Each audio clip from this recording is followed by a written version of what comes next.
নবী এখনো কান্দে শুয়ে মদিনাতে, দয়ালু নবী প্রেমের ছবি আর আসবে না জগতে। আমার দয়ালু নবী প্রেমের ছবি আর আসবে না জগতে। যেই নবী আপনার আমার মতো উম্মতের মায়ায় আরামের বিছানায় ঘুমাইতেন না, এই নবীর কথা মানার জন্য আমার আল্লাহ বলেছে, বলুন এই নবীর কথা মানা আমাদের দরকার আছে কিনা? নবীর কথা মানবে যারা হবে জান্নাতি, বলুন নবীর কথা মানবে যারা হবে জান্নাতি। না মানিয়া আবু জাহেল হইল দুজকি, না মানিয়া আবু জাহেল হইল দুজকি। নবীর কথা মানবে যারা হবে জান্নাতি, নবীর কথা মানবে যারা হবে জান্নাতি। না মানিয়া আবু জাহেল হইল দুজকি, না মানিয়া আবু জাহেল হইল দুজকি। এই নবীর কথা মানলে জান্নাতি, না মানলে দুজকি। সহজ ওয়াজ। আল্লাহ কইছে এই নবীর কথা মানতেন, তাই দিয়ে আল্লাহর কথা মানা হবে। কোরআন শরীফ এই নবীর কথা মানলে জান্নাতি, না মানলে দুজকি। মানলে আবু বকর, না মানলে আবু জাহেল। আপনারা কি আবু বকর হবেন না আবু জাহেল হবেন? নবীর কথা মাইন্না না না মাইন্না? আচ্ছা, আবু বকরের দাম আর আবু জাহেলের দাম এক দাম হইব? কই লাগতালি আর কই জুতার কালি। যে আবু বকর সিদ্দিকের জন্য হাদিস লেখে 8টা বেহেশ আন্দোলন করতেছে, ওহন থেকে না 1400 বছর আগের থেকে আন্দোলন করতেছে 8টা বেহেশ আবু বকরের ভাইবার লেগে।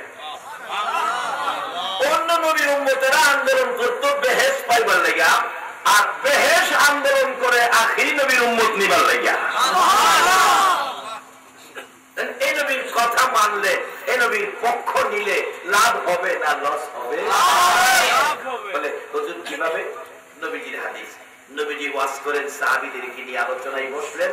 এমন সময় জিবরাইল এসে নবীজির কানের ধরে মুখ লাগায় ডাকে, ইয়া রাসূলুল্লাহ, আপনাদের এই সাহাবীদের মধ্য থেকে একজন সাহাবীর জন্য 8টা বেহেশ আন্দোলন করতেছে।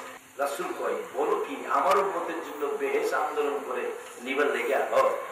এই ব্যক্তিটা কে? রাসূল বলেন, কে? আমার দেখাই দাও তো।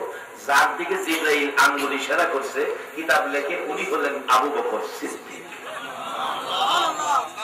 আবু বকর কি নবীর কথা মানতেন? মা বাবার সাথে কি বেয়াদবি করতেন?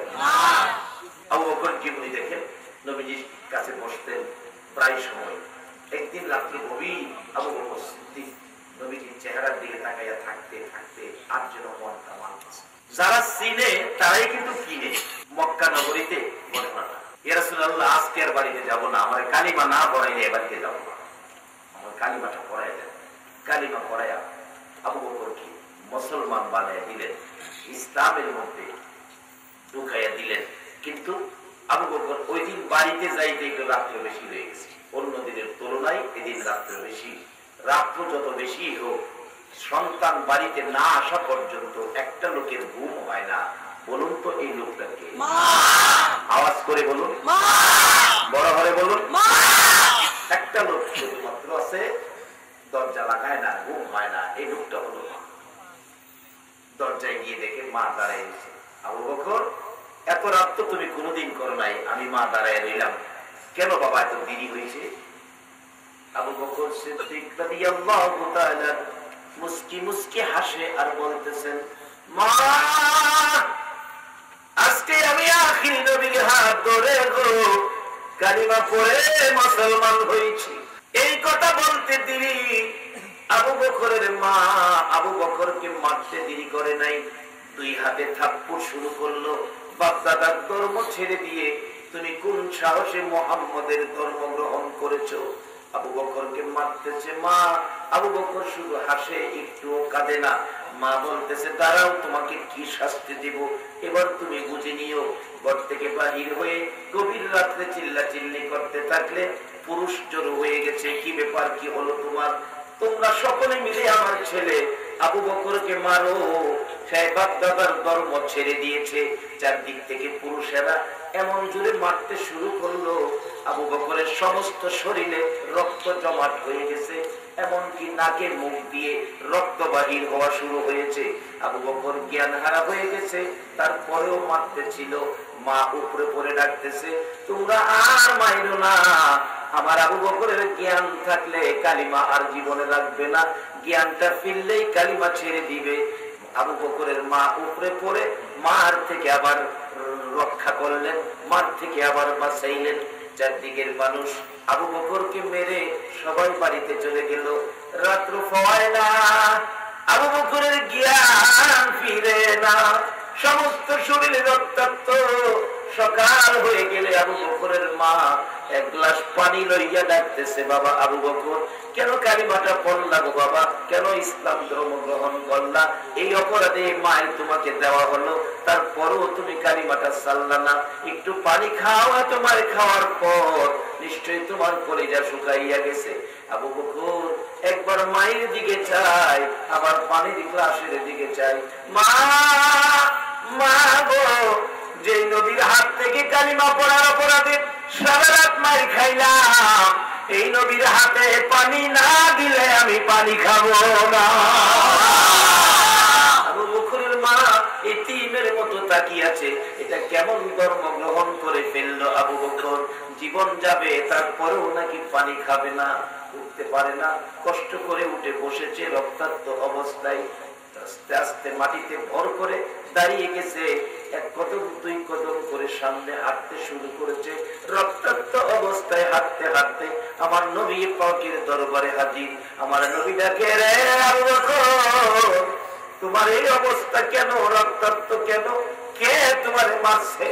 আবু বকর বলেন, ইয়া রাসূলুল্লাহ, কালিমা পড়ার অপরাধে আমার মা এইভাবে আমাকে মারছে, এলাকার লোকদেরকে দিয়ে আমাকে মার খাওয়াইছে কালিমা ছাড়ার জন্য। নবী গো, আমি কথা দিয়েছি জীবন যাবে গো, কালিমা ছাড়বো। সুবহানাল্লাহ। আর নবী বলেন, এরে আবু বকর, মার খাইয়া রক্তাক্ত অবস্থায় আমার দরবারে এসেছো, তোমার কি উদ্দেশ্য? মায়ের বিরুদ্ধে বিচার নালিশ করবে? রক্ত নিয়ে আসছো, তুমি কি মায়ের বিরুদ্ধে বিচার দিবে? উদ্দেশ্য কি তোমার এই? আবু বকর সিদ্দিক বলেন, ইয়া রাসূলুল্লাহ, আল্লাহর কসম, আমি মায়ের বিরুদ্ধে বিচার দিতে আসি নাই। আমার নবী বলেন, আবু বকর, আমি আল্লাহর কসম করি বলি, মায়ের বিরুদ্ধে বিচার আমার কোর্টে দেওয়া যাবে না। যদিও মা মুশরিকা, তারপরও মায়ের বিরুদ্ধে বিচার নবী নেয় না। আর এখনকার দিনের যুবকগুলো মা বাবার খবরই না। পুরা মা বাবার খেদমত যুদ্ধের ময়দানে জিহাদের চাইতে বেশি নাকি? তুমি নামাজে দাঁড়াইছো, তোমার মা বাবা যদি অসুস্থ বুড়া মানুষ ডাক দিছে, আব্দুর রহমান, নির্দেশ হলো নামাজ ছেড়ে দিয়ে মা বাবার কথাই জবাব দাও। আজকে সেই মা বাবার দিকে লক্ষ্য নাই। বাবা, মা বাবারে যারা দুঃখ দিয়েছেন তাদের সব ইবাদত নষ্ট হয়ে গেছে। আল্লাহ, আল্লাহ রাসূলের দয়া আপনাদের পক্ষে থাকবে। নবীজি কি শিক্ষা দিলেন? আবু বকর, তোমার মা তোমাকে মারছে, এই ব্যাপারে আমার কিছু বলার নাই। আবু বকর সিদ্দিক বলতেছেন, ইয়া রাসূলুল্লাহ, আমি তো মায়ের বিরুদ্ধে বিচার দিতে আসি নাই, তবে একটা কথা বলবো। কি বলবি? আমি জানি রাসূলের দোয়া কবুল হয়। নবী গো, আপনি যদি আমার মায়ের জন্য একটু দোয়া করেন, আমার মন কয় আমার মা মুসলমান। আমার নবী সঙ্গে সঙ্গে হাত তুলছে, ইয়া আল্লাহ, আবু বকরের মাকে ইসলামের মধ্যে কবুল করো। আমি নবী দোয়া করলাম, আবু বকরের মাকে মুসলমান বানিয়ে দাও। বলুন, আমার নবীর দোয়া কবুল হয় কিনা? এদিকে নবীজি হাত তুলছে দোয়া করতে, হাত তুলছে দোয়া করতে, আর এদিকে আবু বকর রক্তাক্ত অবস্থায় দৌড় শুরু করছে। মানুষে দৌড়ছে, আরে তোমার এ বলতো তুমি দৌড়তেছে কেন? রাখো, কথা কইও না, আমার যাইতে দাও। কি ব্যাপার? ঘটনা কি? ঘটনা হলো, আমার মার জন্য আমার নবীরে দোয়াত লাগাইছি। আমি দেখতে চাইতেছি দোয়ার পাওয়ার বেশি না আমি আবু বকরের দৌড়ের পাওয়ার বেশি। দৌড়ে মায়ের ঘরের দরজায় ডাকতেছে, মা, মা। ভিতর থেকে মা জবাব দেয়, বাবা আবু বকর, একটু দাঁড়াও, আমি কাপড় পরতেছি। দাঁড়াইলো, দরজা খুলে দেখে কোথাও গেলে যে একটা কাপড় টাপড় পরিবর্তন করে, সেই পরিবর্তন। জিজ্ঞেস করলো, মা কি ব্যাপার? বাবা আমি গোসল করে কাপড় পরছি, একটা কাজ। কি কাজ? তুমি যে কালকে কাজটা করছো, কালিমা পড়েছো, এটা তো খারাপ করো নাই বাবা, তুমি আমাকে আখিরি নবীর দরবারে নিয়ে যাও, আমিও কালিমা পড়ে মুসলমান হয়ে যাবো। এই নবীর পক্ষে থাকলে লাভ হবে না লস হবে? নবীর পক্ষ নেন না, কি লাভ হবে? যারা নবীর পক্ষ নিয়েছে কি লাভ হবে?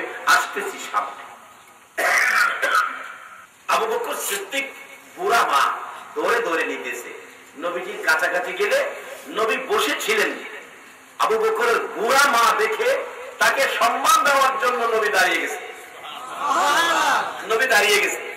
এতে কি বোঝা যায় নবীর দাম কমে গেছে? নবী উম্মতের শিক্ষা দেওয়ার জন্য নবী দাঁড়িয়ে গেছে। আর ডাকতেছে, আবু বকর তোমার মা? জি হুজুর। এভাবে আমার কাছে কেন নিয়ে আসছো? হুজুর আপনার দোয়ায় আমার মা কালিমা পড়তে আসছে। আমার নবী ধমক দিলেন, এরে আবু বকর, তোর বুড়া মাকে ধরে ধরে কষ্ট করে কেন আমার কাছে নিয়ে আসছো? তোমার মা কালিমা পড়বে এই কথা আমাকে জানাইলে আমি রাসূল নিজে বাড়িতে যাইয়া কালিমাটা পড়ায় দিয়া। আবু বকরের মাকে কালিমা পড়াইতো রাসূল বাড়িতে গিয়ে। আর যেই মা আপনাকে আমাকে পেটে রাখছে 10 মাস 10 দিন কষ্ট করেছে, প্রসব ব্যথায় গলা কাটা মুরগির মতো লাগছে, তোমার আমার মতো একটা সন্তানের মা হইতে যাইয়া কত মা প্রসব ব্যথার যন্ত্রণায় সন্তানের মুখ দেখার আশায় দুনিয়াও সাইরা কবরে গেছে, যায় না? কত মা গলা কাটা মুরগির মতো। ব্যথা যখন শুরু হয়েছে, প্রথম দিনের ব্যথা মা কারো কাছে কয় নাই লজ্জায়, দ্বিতীয় দিনের ব্যথা মা জিহ্বা কামড়াইয়া সহ্য করেছে, তৃতীয় দিনের ব্যথা গো মার আর সহ্য হয় না। একবার মাটিতে শুয়ে গেছে, আবার বিছানায় পড়ে গেছে, আবার কপালে থাপ্পড় মারছে, বুকের উপর থাপ্পড় মারছে। তোমরা কারা গো? কে কোথায় আছো? আমার শাশুড়ি মা কই গো? আমার প্রসব ব্যথা সহ্য হয় না, সন্তান প্রসবের এত ব্যথা গো আমি আগে জানি না। ঘরের ভিতর বসে বসে তোমার আমার মা চোখের পানি ছেড়ে ছেড়ে কাঁদত। মুরব্বী মহিলারা ঘরের দরজা বন্ধ করে দিয়ে বলছে, মা মা তুমি বসো, পাগলামি করো না, সন্তানের মা হইতে এই কষ্ট আমরাও করছি। মা গো আল্লাহরে ডাকো, আল্লাহরে ডাকো। একটা চিৎকার মারতো তোমার আমার মা, প্রভু গো, ও আমার আল্লাহ, আল্লাহ গো ব্যথা সহ্য হয় না। আমার আল্লাহ ঘোষণা করে দিয়েছে, ফেরেশতারা রে, যেই মা প্রসব ব্যথার যন্ত্রণায় আমার আল্লাহ আল্লাহ কইয়া ডাক দেয় রে, এক একটা ডাকের বিনিময় এক একটা কবুল হজের নেকি আমি দান করে দিলাম। আল্লাহ যদি আপনার আমার মায়ের প্রসব ব্যথার যন্ত্রণার বিনিময় এক একটাকে এক একটা কবুল হজের নেকি দেয়, আমাদের জন্য যে মা বাবা কষ্ট করলো, আমরা জীবনে মা বাবার জন্য কি করলাম? আমরা কি করলাম? নবীর কথা মানতে বলছে। নবী হলো ইসলাম বুঝাইবার ইঞ্জিনিয়ার। নবীজি কি বলছে হাদিস শরীফে মা বাবা সম্পর্কে? আমি আসতেছি সামনে, আপনাদের কষ্ট হইতেছে না তো? নবী শিক্ষা দিলেন, তুমি কি করো? আমাকে বললে আমি তো বাড়িতে যাই তোমার মাকে কালিমা পড়াইতাম, কেন কষ্ট দিয়ে আমার কাছে আনছো?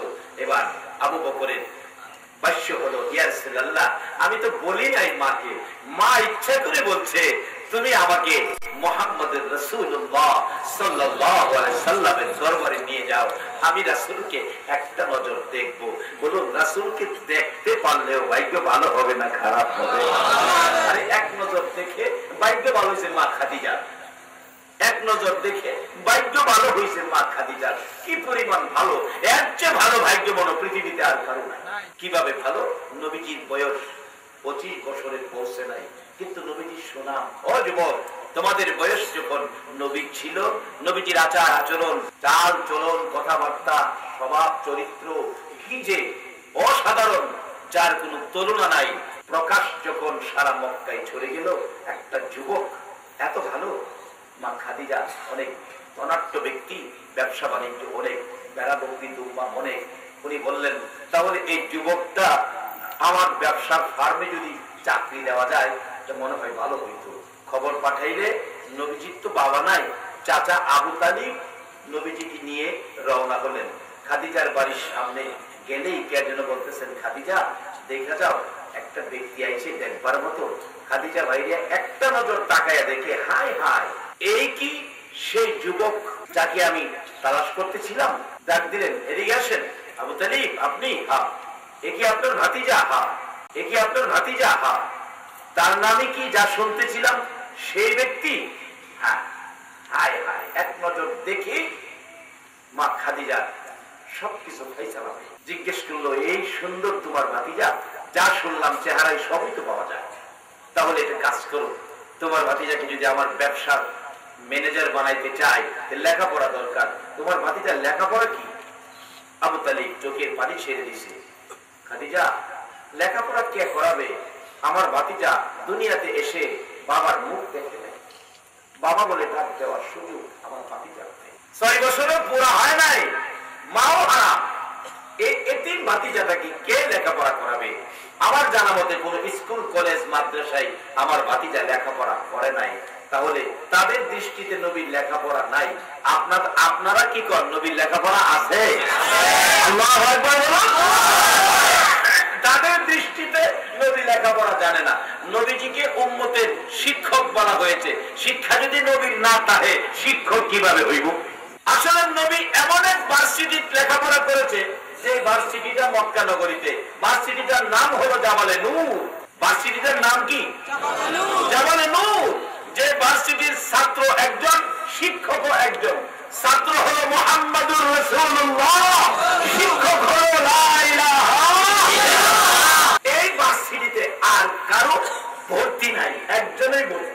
চাকরি তো লেখাপড়া না থাকলে খাদিজা বলতেছে ব্যবসায় দেওয়া যাবে না, তবে একটা চাকরি দিতে পারি যেটা লেখাপড়া লাগে না। মরুভূমিতে পাহাড়ে বেড়া বকরি দুমবারে ঘাস খাওয়াইব, রাখালের দায়িত্বটা দিই। নবীজির চাচা আবু তালিব একবার ভাতিজার দিকে চায়, আবার মরুভূমির রৌদ্রের দিকে চায়, আবার খাদিজার দিকে চায়। রে খাদিজা, এই মরুভূমির রৌদ্রে পূর্ণিমার চাঁদের মতো চেহারা আমার ভাতিজাটাকে এই রৌদ্রে কষ্ট করতে আমি চাচা হইয়া দিতে পারি না। এই চাকরি আমি মানতে পারি। আমার নবী কয়, চাচা আপনি অরাজি হয়েন না, রাজি হন, আমি পারবো। চাচা আপনি অনুমতি দিলে আমি চাকরিটা করবো। চাচার অনুমতি চাই। নবী কি শিক্ষা দিয়ে গেল?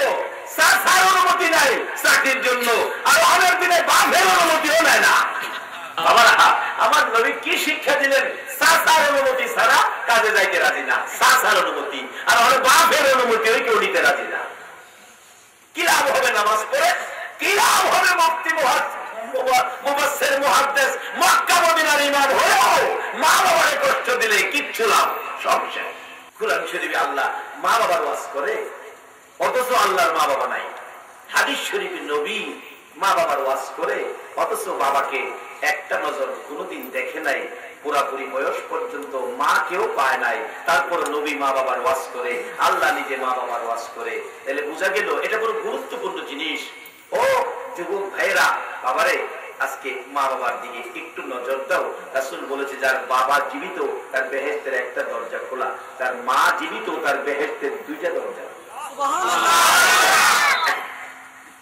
মা বাবার দিকে কেউ যদি মায়ার নজরে একটা নজর তাকায়, মা কইয়া থাকবে, মা তুমি তো গো মা আমাকে যে 10 মাস 10 দিন পেটে রাখছো, বাবা তুমি তো আমার সেই বাবা, মাথার ঘাম পাতায় পালাইয়া রোজগার করে আমাকে লালন পালন করেছো।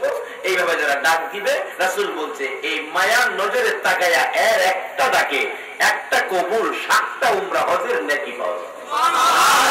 আমাদের মক্কা মদিনায় গেলেন, টাকা পয়সায় বেজাল থাকলে মক্কা মদিনার হজ কবুল হইতে পারে, নাও হতে পারে, কিন্তু মা বাবার চেহারার হজ 100% কবুল। মা খাদিজা বলতেছেন চাকরি একটা দেওয়া যাবে, রাখালের দায়িত্ব। চাচা রাজি না। নবীজি কয়, চাচা আমি পারবো। যেটা পারে এটা কি না কইরা না কইয়া কি ভিতরে গোপন রাখতে পারবো? যারা ড্রাইভিং করে দেখছি, ড্রাইভার প্যাসেঞ্জার হয়েছে ঢাকা যাইবে, ওই যে ড্রাইভারটা আসবে, ড্রাইভার না হেল্পার, কিন্তু মেইন ড্রাইভার যে প্যাসেঞ্জার হয়ে বই রয়েছে, এই যে গাড়ি টানে, এই হাতে খালি কই এটা না কইয়া পারতো না, ঠিক না? কারণ হয়তো গাড়ি চালাই অভ্যাস, এটা জানে তো। আমাদের এলাকায় এক ভদ্রলোক 1 সের চাউলের ভাত খেতে পারতো, কেজি আসিন না, কত কেজি বেরিয়েছে, ধরেন কেজি, ধরেন 1 কেজি চাউলের ভাত খেতে পারবো, তারে কেউ কাজ করবো লাগিয়া জমিতে নিছে না, কেন 1 কেজি ছেলের ভাত খায়, একা হয়ে খায়, 3 বেলা 3 কেজি খাই নেবো আর কাজ করবো। হ্যাঁ, যেদিন বিয়া করাইবো বড় ভাই কইতাছে, এই শুন, তুই তো 1 কেজি ছেলের ভাত খাস, আজকে গেলাম ভাত কমায় খাইস, আর একটু সাবধানে চলিস, আমার কথা ছাড়া কাজ করিস না, আমি যা করবো তা করবে, আর ভাও সামনে বেশি দিলে ওই বাইরে বেশি খাইস না, আজকে কিছু খাইস কিছু ফেরত খাইস। যখন জামাইয়ের সামনে ডিশ সাজায়া, বড় ডিশ পোলাও ভর্তি, আস্তা মুরুখ উপরে দিয়া, সালাদ চারদিকে দিয়া সুন্দর করে সাজায়া সামনে দিছে, হ্যাঁ হাত না ধুয়ে ওই খাইছে। বড় ভাই কেছে, ভাই কি কর, আমি এই খাইয়া আরো খাইতাম, দেখি না পিয়া পারে। মরুভূমি আবু তালিবের জন্য মরুভূমির রৌদ্র, বলুন আমরা নবীর জন্য কি মরুভূমির রৌদ্র? যেই নবী রৌদ্রের মধ্যে বাহির হলে মেঘের টুকরা এসে নবীর উপর কি করে? এই নবীর উম্মত যদি হইতারেন, আল্লাহর কসম, আল্লাহর রহমত এসে আপনাদেরকে ছায়া দিবে। শুধু রহমত না, মেঘের টুকরাও দিবে। কাকে দিবে? একজন আল্লাহর ওলির জীবনী, নামটা আমার খেয়াল নাই, উনি ঘুমের মধ্যে নবীজিকে স্বপ্নে দেখে, নবীজি দাড়ি মোবারক এভাবে খাওয়া যাইতেছে, অনেক সময় দাড়িতে খাওয়া যায় না, একখান দাড়ি মোবারক ভাঙ্গিয়া জমিনে পড়ে গেছে। ওই আল্লাহর ওলির স্বপ্ন যুগেই দাড়ি মোবারক হাতে নিছে, নবীজি দাড়ি মোবারক জমিনে পড়ে থাকবে না, না এটা হয় না, হাতে নিছে ঘুমের মধ্যে। ঘুম থেকে উঠে দেখে সত্যিকারে অর্থেই দাড়ি মোবারক হাতে। আসলে নবীর স্বপ্ন কিন্তু স্বপ্ন নয়, এটা 100% বাস্তব। কারণ নবীর সুরত শয়তানের ধরার ক্ষমতা নাই, আল্লাহ সুরত দরকার, নবীর সুরত ধরার ক্ষমতা নাই। আল্লাহ বলছে আমার সাথে বাড়াবাড়ি করো, কিন্তু আমার নবীর সাথে বাড়াবাড়ি মেনে নেব না।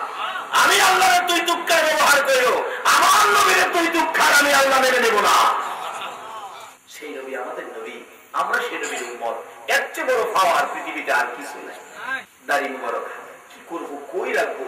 নবীজির দাড়ি মুবারক তার জীবনী লেখে অবশেষে টুপির ভিতরে, মাথার টুপির ভিতরে সিলাই করে দিয়ে এটা মাথার টুপির মধ্যে রাখে।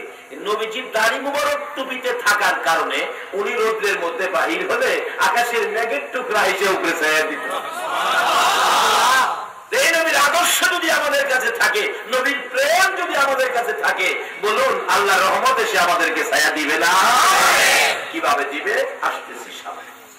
বাবারা ভাইয়েরা, নবীজি বলতেছেন, চাচা আমি চাকরিটা পারবো, আপনি অনুমতি দেন। চাচার অনুমতি চাইতেছে।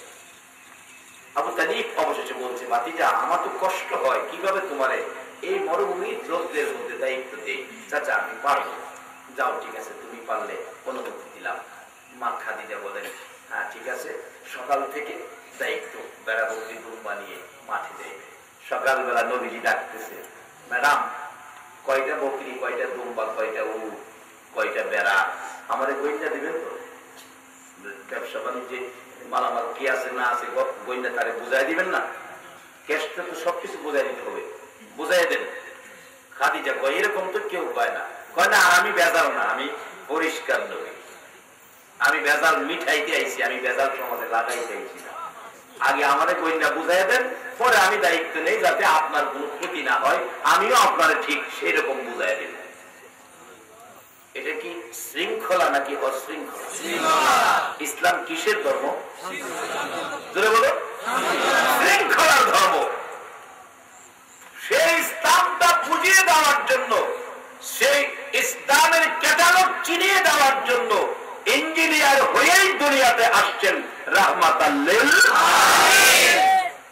দেখা গেল গনতেছে, খাদিজা কয় আপনি গনেন। গনতে গনতে গনতে গনতে ছাগল গইনা দেহে 1200। ছাগল চিনেন না? চট্টগ্রামে কি কয়? ছাগলের তো কয় সল। সল থেকেই ছাগল 1200 সল গইনা পাইছে।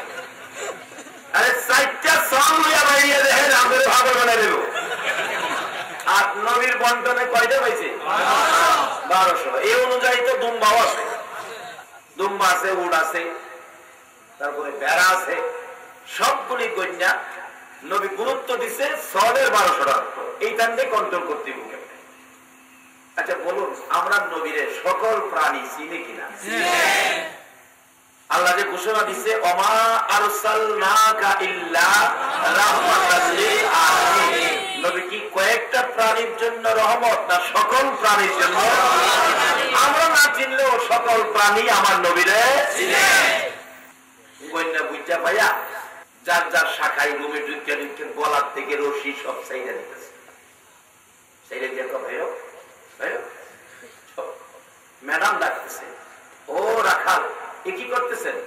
অন্য রাখালেরা তো বাইন্দা নিয়ে ওই ঠিক মতে আনতে পারে না, 2, 4, 5, 10টা বাগে খায়লা, না হয় হারায়া যা, এতগুলি একসাথে নিয়ে ঠিক রাখতে পারে না। আর আপনি চাইরা দিতেছেন।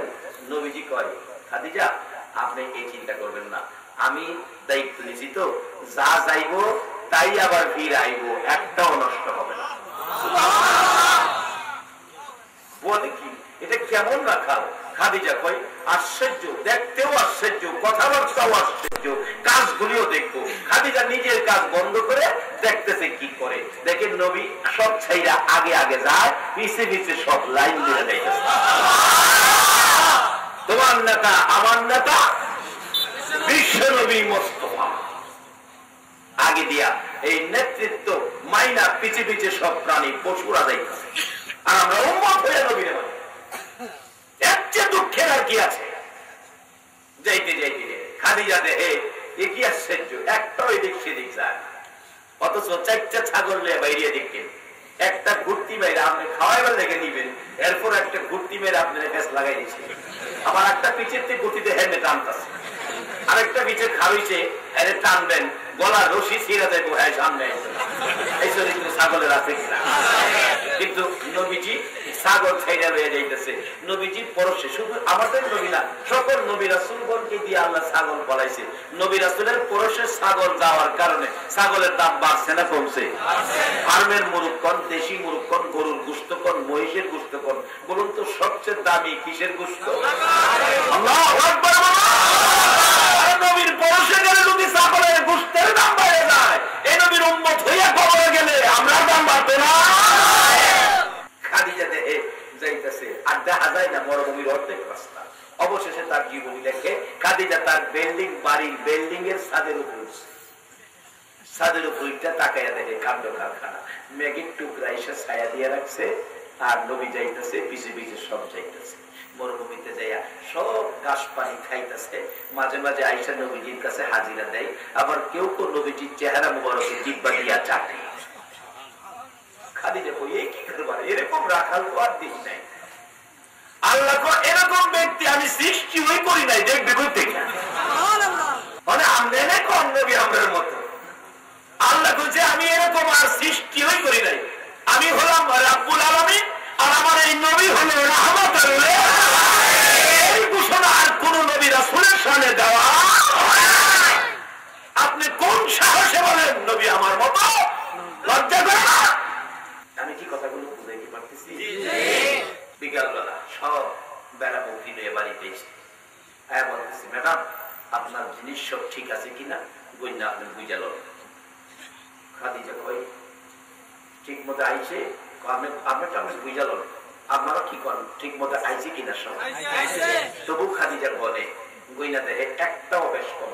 পরের দিন আবার যাইতেছে, দেখতেছে খাদিজা বিল্ডিং এর ছাদে দেখে নবীজি মরুভূমিতে পাহাড়ের কিনারে একটা পাথরের উপর এইভাবে হাতটা দেখে একটু ঘুমাইছে, উপরে মেঘের টুকরা। আজকে এটা দেখতে দেখতে এসি ট্রেনের থেকে দেখি ফেনী পার হইয়া কিছু দূর আইলে তো পাহাড় শুরু হয়, দেখি পাহাড়ের উপরে যে মেঘের টুকরা ছায়ারা যে পড়ছে সুন্দর দেখা যায়। তখন মনে হইল এভাবেই বুঝি নবীজির উপরে মেঘের টুকরা ছায়াটা কষ্ট দেখা যায় পাহাড়ে। কিন্তু প্রচন্ড গরম, বেশি গরম হইলে কিন্তু ঘরের ভিতরে গরম করে, ফ্যানের বাতাসও গরম লাগে। গরমের মধ্যে তো মেঘের টুকরা ছায়া উপরে দিয়ে রাখছে, এরপরও নবীর বুঝি গরম। দেখে খাদিজা বড় বড় অজগর সাপ এসে নবীজির কাছে ফনা ধরে মাথাটা ফনা ধরে তাল পাতার পাখার মতো করে নবীজিকে বাতাস করে। খাদিজা ডাকতেছে, এটা কেমন রাখাল গো? এই রাখাল তো জীবনে আর কোনোদিন দেখি নাই। বেড়া বকরি দুম্বা নষ্ট হয় নাই, সাপ এসে বাতাস করে, মেঘের টুকরা ছায়া দেয়। বাড়িতে আসার পর ডাকতেছে, ও রাখাল মোহাম্মদ, তুমি কেমন রাখালির দায়িত্ব নিলা? আমার একটা বেড়া বকরি দুম্বা বাগে খায় না। এই বনে কি পাহাড়ে কি জঙ্গলায় কি বাঘ ছিল না? আমার নবীটাকে, ও খাদিজা, বাঘ আছে গো। আমার রাখালিয়াতের আওতায় যারা থাকবে, এই পরিচয় পাওয়ার পর জঙ্গলার বাঘ ধরার সাহস পায় না। নবীর রাখালিয়াতের আওতায় থাকলে বেড়া বকরি দুম্বাকে যদি বাঘে না ধরে, নবীর উম্মত হইলে কি বাঘে ধরতে পারবে? এই নবীর উম্মতের পরিচয় যদি দিতে পারো গো, জঙ্গলার বাঘও তোমাকে ধরবে না, ইজ্জত করবে। তার বাস্তব আমার নবীর একজন সাহাবার জীবনী। নৌকা দিয়ে যাচ্ছে নদী পথে, ঘূর্ণিঝড় এসে নৌকাটা ভেঙে টুকরা টুকরা করে দিল। সবগুলো মানুষ নদী গর্ভে বিলীন হয়ে গেলেন, মৃত্যুবরণ করলেন। শুধু নবীর সাহাবীটা একটা কাঠের টুকরাই ধরে সাঁতার কাটতে কাটতে কিনারে ওইটা কইতেছে, আল্লাহ সবাই বললো আমি তো বাঁচলাম। জেহেনে খালিয়া কইতাছে আমি বাঁচলাম। এটা হলো আফ্রিকার জঙ্গলা, আমাদের সুন্দরবনের মতো ভাগ ভাল্লুকের জঙ্গলা, যেখানে মানুষ খাওয়ার প্রাণী থাকে। মানুষ বলতে কোনো প্রাণী বাঁচলাম কইয়া সারতে পারে না। এই দেহে নাহের মধ্যে বাঘের গন্ধ, বাঘও দেহে মানুষের গন্ধ। কারণ বাঘে তো নাকের মাধ্যমে শিকারের খবর নেয়। নাকি বাঘের মোবাইলের বার্তা আছে, বার্তা গিয়ে কয়ে আমার একটা রিং লাগান তো, মানুষ কই আছে খবর লই, এরকম শুনছেন কেউ? নাকের মধ্যেই বার্তা, দেখে নাকে মানুষের গন্ধ। হায় হায়, মানুষের গন্ধ। ঘুম থেকে উঠে চায়া দেখে নদীর পারে খালি দিছে, কই মাশাআল্লাহ, খাইয়া পানি খাইয়া হাত মুখ ধুইয়া এসে একবারে এই নিয়তে আইতাছে। তার পিছনে ভিড়ে দেখে বাবা রে বাবা, জঙ্গলার বাঘ, চোখ গুলিয়ে বড় বড় আগুনের মতো লাল, মুস কি হ্যারে বাইন জ্বালাইতে বড় বড় মুস, যে আইতাছে আমার তো রেহাই দিবে না। অবশেষে নিজের নিজে সান্ত্বনা দিচ্ছে, চিন্তা করিস না, আমাদের তো একটা পরিচয় আছে, আমরা আখেরি নবীর উম্মত। ও ভাই, আমার দিকে আসতেছো, আমারে খাইবা বুঝি না? আমার পরিচয় জানো আমি কে? আমি আখেরি নবীর উম্মত। যেই নবী না হইলে তোমার সৃষ্টি। তারপর ভাগ আসতেছে, আবার বলবো আমার পরিচয়টা বুঝতে পারলি না? আমি তো আখেরি নবীর গোলাম, আমি নবীর গোলামি করেছি, নবীর গোলামের গায়ে হাত দিস না। তারপর ভাগ আসতেই আছে, কাছাকাছি এসে গেলে নবীর সাহাবীটা বাঘটার ভয়ে কাঁপতে কাঁপতে জমিনে বসে গেছে। বাঘ ডাকতেছে, প্রভু গো আমার জবান খুলে দাও, তোমার নবীর গোলামের সাথে কথা বলি। নবীর পক্ষে গেলে আল্লাহ বাঘের জবান খুলে কিনা? হরিণের জবান খুলেছে, ঘোড়ার জবান খুলেছে, সাপের জবান খুলেছে, গুই সাপের জবান খুলেছে, গাছের জবান খুলেছে, মৃত গাছ জীবিত করে দিয়েছে। কতটা ঘুমো শেষ করা যাবে না। এবার বাঘের জবান খুলে গেছে, বাঘ ডাকতেছে, ও নবীর গোলাম, তুমি ভয় পাইতেছো কেন? আমি তোমার খাইতে আসি নাই তো, যার গোলামীর পরিচয় দিয়েছো তোমাকে খাওয়া যাবে না। আমি আসছি তোমাকে মদিনার পথ দেখাইয়া দেওয়ার জন্য। এই সামনে আমি গজল বানাইছি, কমনি বাঘ ডাকছে, নবীজির গোলামের, নবীজির গোলামের কোনো চিন্তা নাই, চলো নবীজির জান্নাতে মদিনাতে যাই, চলো নবীজির জান্নাতে মদিনাতে যাই। কে কে যাবে মদিনায়, মদিনাতে যাও রে নবী উম্মতের ভাই। কে কে যাবে মদিনায়, মদিনাতে যাও রে নবী উম্মতের ভাই। দিনে রজনী কাউদেল দিনে, দিনে রজনী কাউদেল দিনে, শুয়ে রোয়া যায়, চলো নবীজির জান্নাতে মদিনাতে যাই, চলো নবীজির জান্নাতে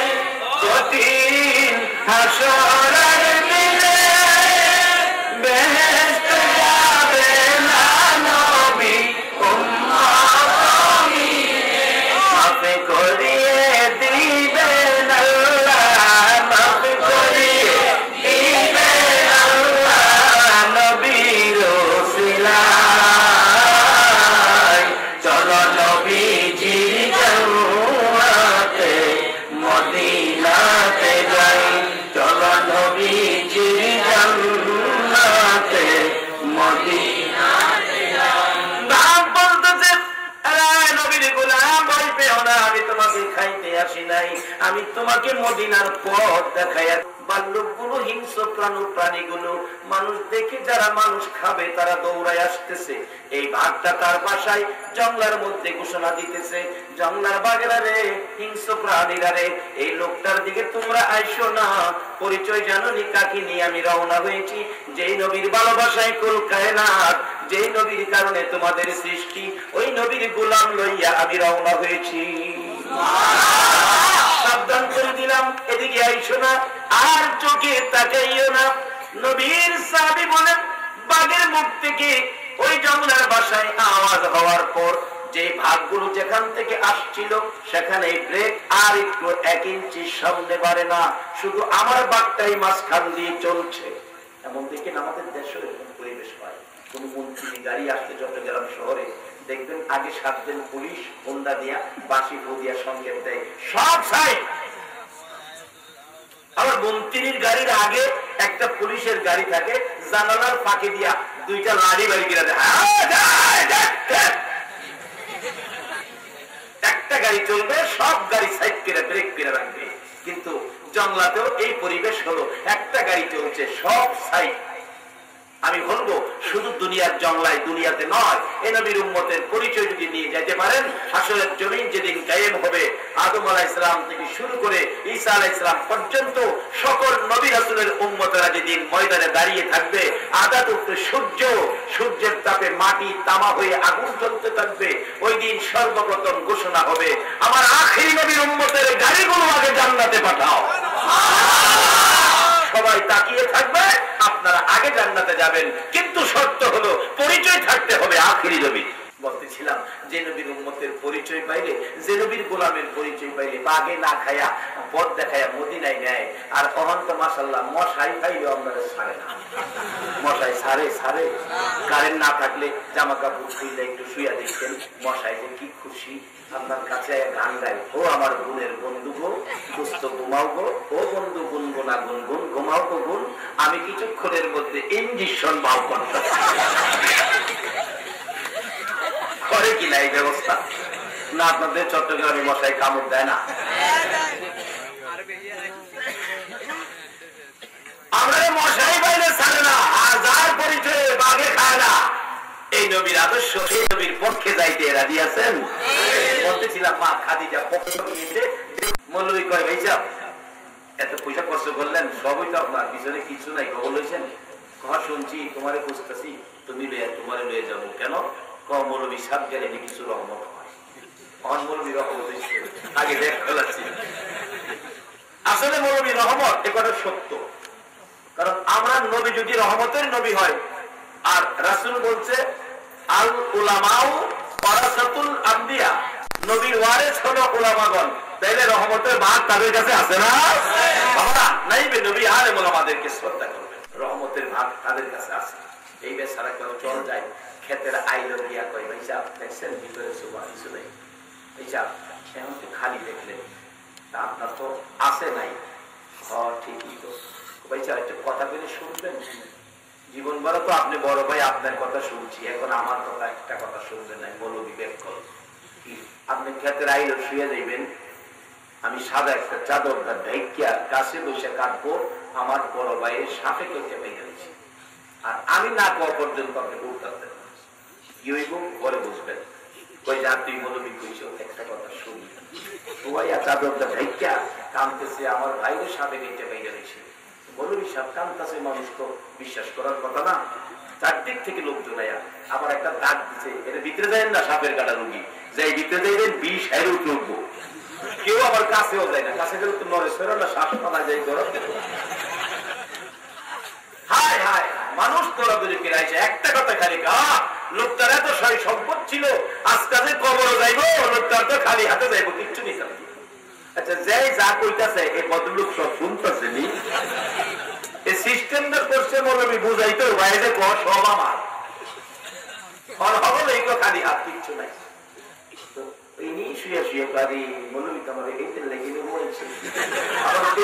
ডাক না দিলে উঠতে, ছেলে মেয়েরা সব কান্নাকাটি, ঢাকায় থাকতো, বড় বড় অফিসার, গাড়ি নিয়ে ডাইরেক্ট আইসা বাবার লাশের পাশে কাঁদতেছে, চাচা আপনি কইয়াছিলেন আমার বাবারে সাপে কাটলো, আমি তো কাছেই ছিলাম, সাপে কে চাচা কে বাবা এটা ছিলে, যারে পাইছে তারই মারছে। তবে আমি বাবা সাপেরে দৌড়াইছি, গোলাপান কয় আমার বাবারে মারছে আর আপনার সাপেরে দৌড়াইছে। এক মুরব্বী কয় মৌলভী সাপ সাপে কাটছে, সাপের কাটা রোগী তো সহজে মরে না, একটা কবিরাজ না যদি জায়গা বিষ নামাই তারেন তাহলে ভালোই হইব।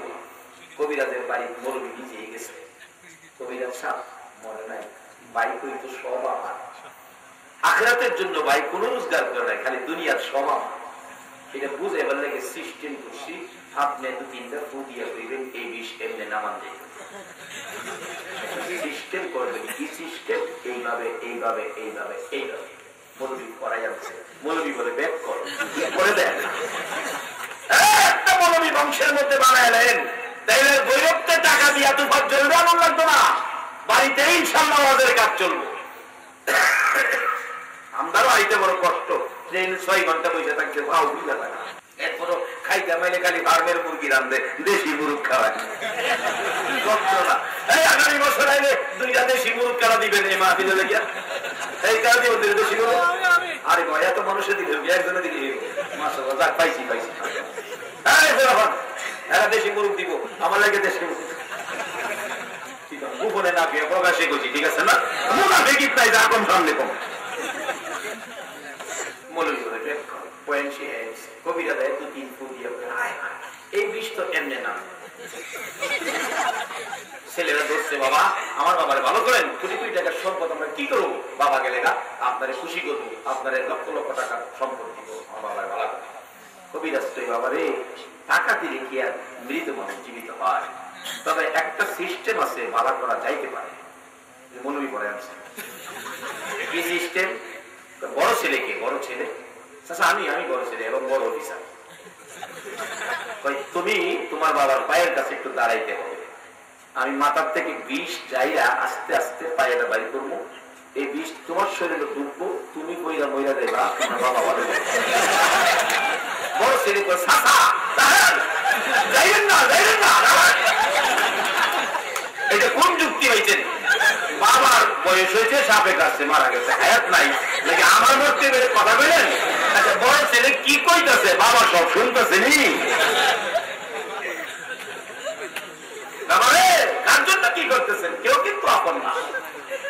আপন থাকলে একজনই, যে মুরব্বীরা কইছে আপন আপন বলো রে মন, কে আছে তোর আপনা, তোমার আপন ছিলেন যিনি শুয়ে আছেন মদিনা।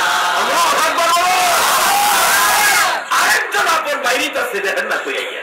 বড় ছেলে কইলে সম্ভব না, বাবা কই আমি তোর লেগে তো কষ্ট করছি রে বলা, ফজরের নামাজ দেওয়া করছি না, জমিতে কাজ করছি, তোর পড়ার খরচ চালাইতাম, আর আজকে তুই বসতে পারতি না।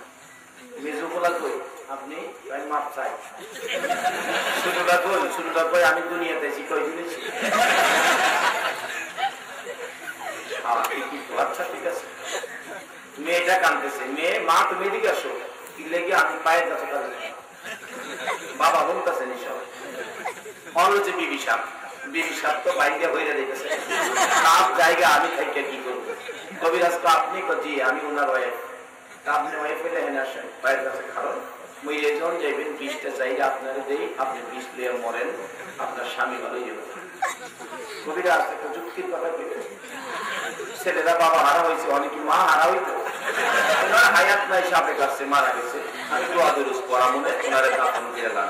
আচ্ছা বদলোক সব শুনতেছি নি, মন দেখবো কেউ তার পক্ষে, আগে হয়তো সব আমার কেউ পক্ষে। এবার কবিরাজ কয় মৌলভী সাহেব লোকটা জীবনে কি করলো, নিজের জন্য তো কিছুই করলো না, এখন তো সব তার পর খালি হাতে কবর দেব, কেউ পাই আরো কেউ আছে লোকটার আপনজন?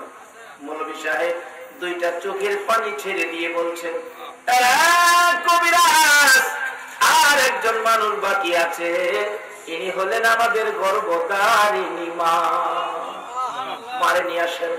মা আসতে পারবে না, ওরা মানুষ বিছানায় পড়ে গেছে, একবারে বিছানা, 2জনে ধরে ধরে নিয়ে আসেন, দুইজন লোক নিয়ে মা রুমের দরজায় যাইয়া দেখে মা বড় ছেলের মৃত্যুর খবর পাইয়া গলা কাটা মুরগির মতো লাফাইয়া কাঁদতে কাঁদতে বিছানা ভিজাইছে।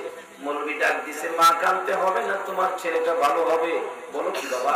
শর্ত হলো তোমাকে যাইতে হবে। বলুন মা, সন্তান ভালো করার জন্য যাইতে রাজি আছে কিনা? কেউ যেদিন রাজি না, একজন মানুষ রাজি আছে কিনা বলুন?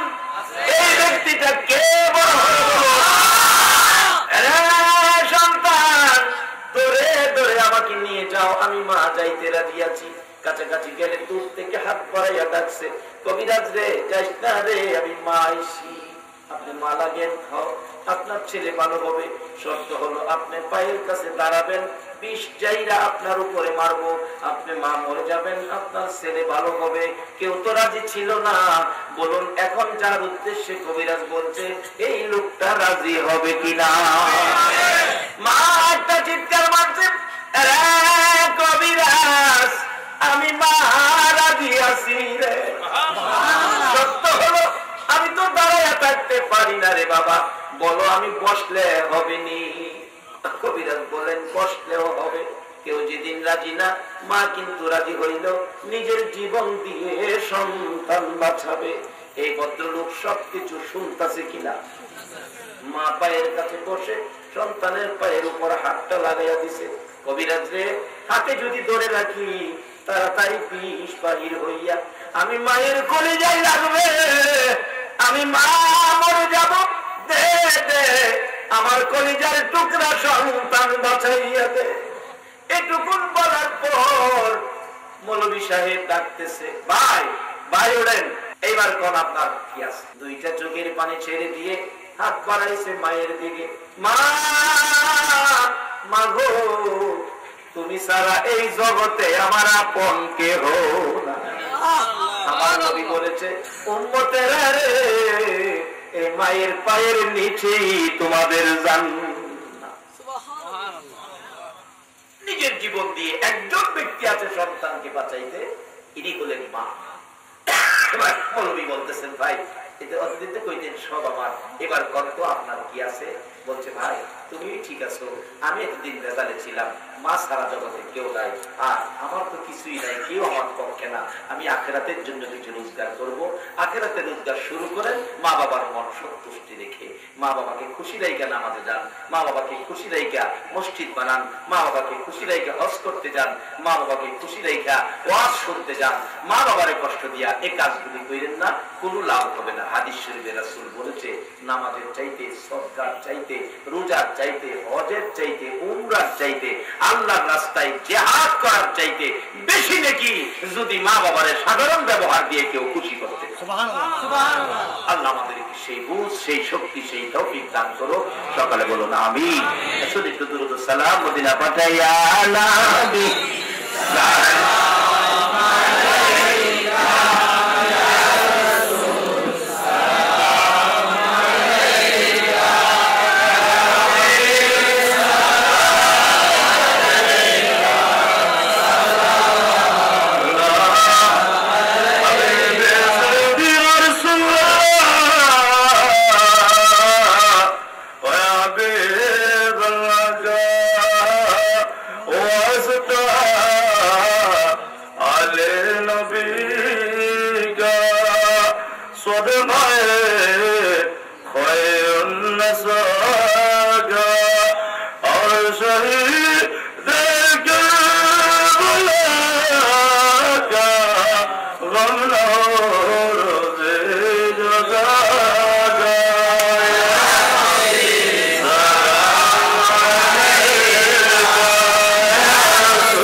ربنا وإن لم تغفر لنا وترحمنا لنكونن من الخاسرين رب ارحمهما كما ربياني صغيرا رب العالمين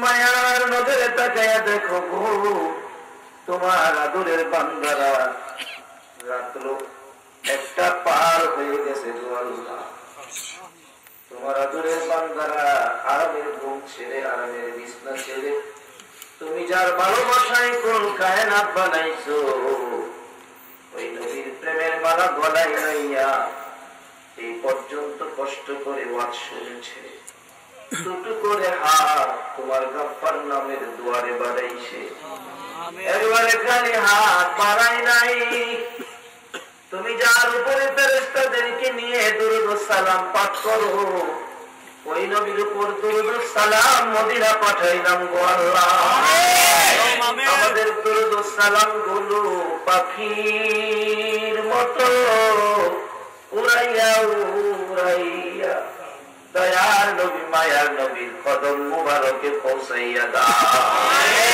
দুরূদ ও সালাম উসিলা করে আজকের মাহফিল উসিলা করে আল্লাহ দৌসে পাকের স্মরণ উসিলা করে আমরা যারা হাত বাড়াইছি আমাদের তামাম জিন্দেগীর গুনাহগুলো ক্ষমা করে দাও আল্লাহ জানি দুনিয়ায় থাকবো না তারপরেও শয়তানের দুকায় পড়ে দুনিয়ার মায়ায় পড়ে কত গুনাহ করে ফেলেছি তুমি ছাড়া কেউ জানে না গো আল্লাহ তোমার জানা সকল গুনাহগুলো লইয়া তোমার কোর্টে আসামি হইয়া হাত বাড়াইছি ফিরাইও না ঘুরাইও না কার জীবনে কত গুনাহ হিসাব জিগাইও না কে মেয়ে কে পুরুষ কাউরে কিছু কইও না আজকের মাহফিলের উসিলায় সবাইকে মাফ করে দাও আল্লাহ জীবনের গুনাহ ক্ষমার আশার দরখাস্তের পর আরেকটা দরখাস্ত করি তুমি কিন্তু রাগ হইও না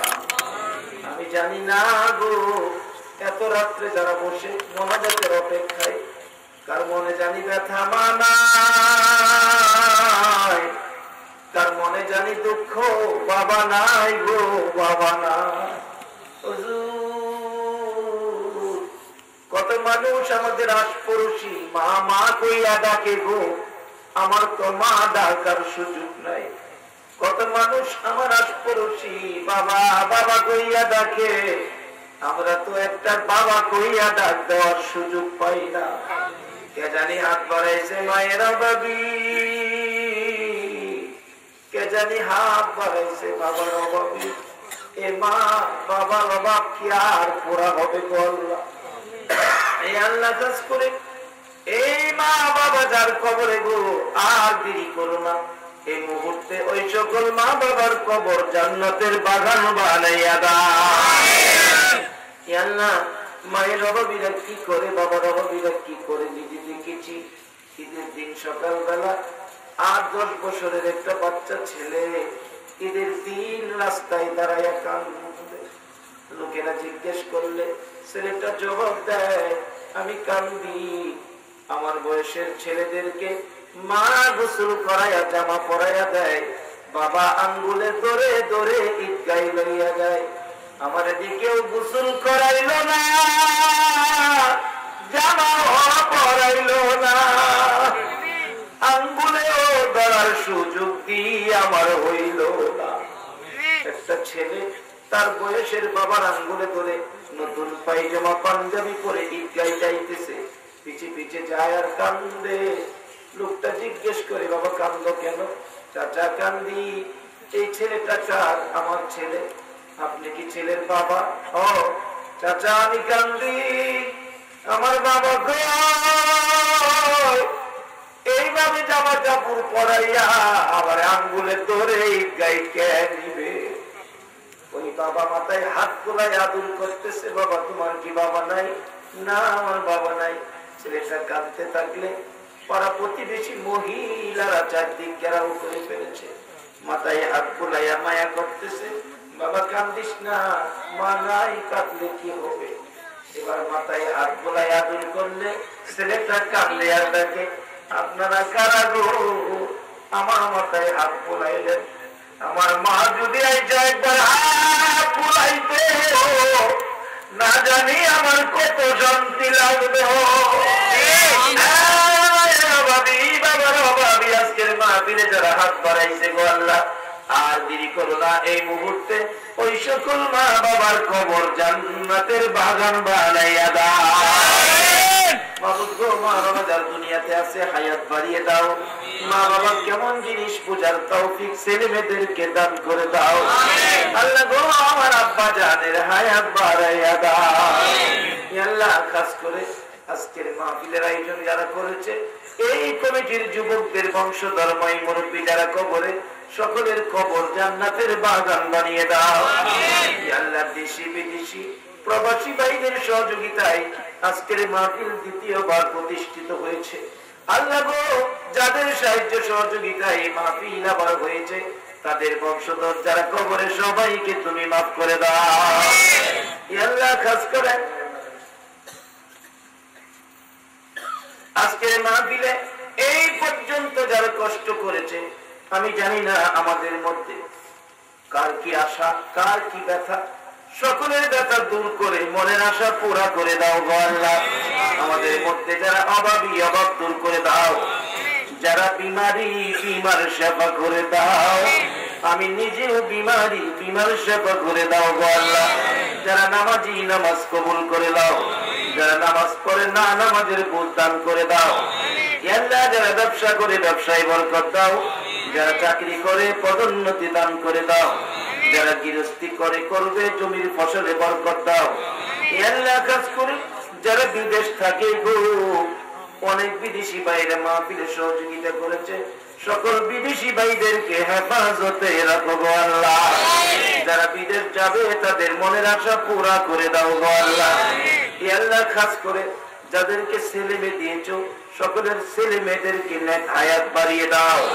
ছেলে মেয়েদেরকে অকালে মৃত্যু দিও না, মা বাবার কলিজায় আগুন জ্বালাইও না।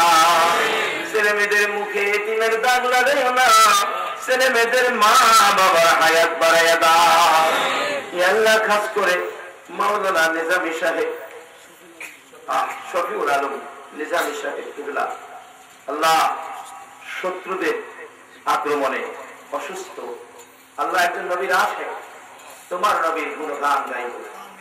আল্লাহ ওনার পক্ষ থেকে এই মাহফিলে সকলে মিলে তোমার কাছে সেবা চাই।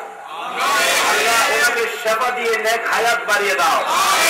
আল্লাহ যারা ওনার সাথে নবীর আশিকের সাথে দুশমনি করেছে, তাদেরকে হেদায়েত দিয়ে দাও। আল্লাহ তাদেরকে হেদায়েত দিয়ে দাও। হেদায়েত যদি তোমার দিতে ইচ্ছে না হয়, তোমার বিচারের কোর্টে যা ফয়সালা হয় তা তুমি করো। আল্লাহ খাস করে ওনাকে তুমি সুস্থ করে নেক হায়াত বাড়িয়ে দাও। আল্লাহ যাদের জন্য নাম উল্লেখ করে দোয়া চেয়েছি, আল্লাহ তাদেরকে তুমি শান্তির ফয়সালা করে দাও। আজকের কমিটির যুবকদেরকে নেক হায়াত বাড়িয়ে দাও। প্রত্যেক বছর এই মাহফিলটা যেন সুন্দরভাবে করতে পারে সেই তৌফিক দিয়ে দাও। এই মাহফিলে যারা দূর দূরান্ত থেকে আসছে, আসবে, সাহায্য সহযোগিতা করেছে, করবে, সকলকে তুমি কাল কিয়ামতে নবীর গুদারায় উঠাইয়া ফুলসিরাতের ফুল পার করে দিও। আল্লাহ তোমার কাছে শেষ দরখাস্ত, আজকের মাহফিলের কষ্টের বিনিময় আর কিছু দাও বা না দাও, আমার নবীরে একদিন ঘুমের ঘরে স্বপ্নে দেখাইয়া দাও। নবীজিকে স্বপ্নে না দেখাইয়া আমাদের কারো গায়ে সাদা পোশাক পরাইও না। আল্লাহ মাহফিল শেষে যারা যেখানে যাবে সহি সালামতে পৌঁছাইয়া দিও। আল্লাহ মা বোনেরা ওয়াজ শুনেছে, মা বোনদেরকে রাবিয়া মুসলির মতো বানিয়ে দাও। কিয়ামতে খাতুনে জান্নাত ফাতেমাতুজ জাহরার সাথে হাসর করে দিও। আল্লাহ আমরা যারা হাত বাড়াইছি, আমাদের সকলকে আপদ বিপদ আযাব গজব অ্যাক্সিডেন্ট বালা মুসিবত শয়তানের শয়তানি দুশমনের দুশমনি হইতে বাঁচাইয়া রহমত বরকত শান্তি দ্বারা ভরপুর করে দাও। আল্লাহ চট্টগ্রামের সকল সুন্নি উলামায়ে কেরামগণকে হেফাজতে রাখো। আল্লাহ শেরে বাংলা সহ চট্টগ্রামের জমিনে যত ওলি আল্লাহগণ ঘুমিয়ে আছে, সকলের রুহানি ফয়েজ আমাদেরকে নসিব করে দাও। রব্বানা তাকাব্বাল মিন্না ইন্নাকা আনতাস সামিউল আলিম وتب علينا يا مولانا إنك أنت التواب الرحيم وصلى الله تعالى على خير خلقه محمد وعلى آله وأصحابه أجمعين بحق لا إله إلا الله محمد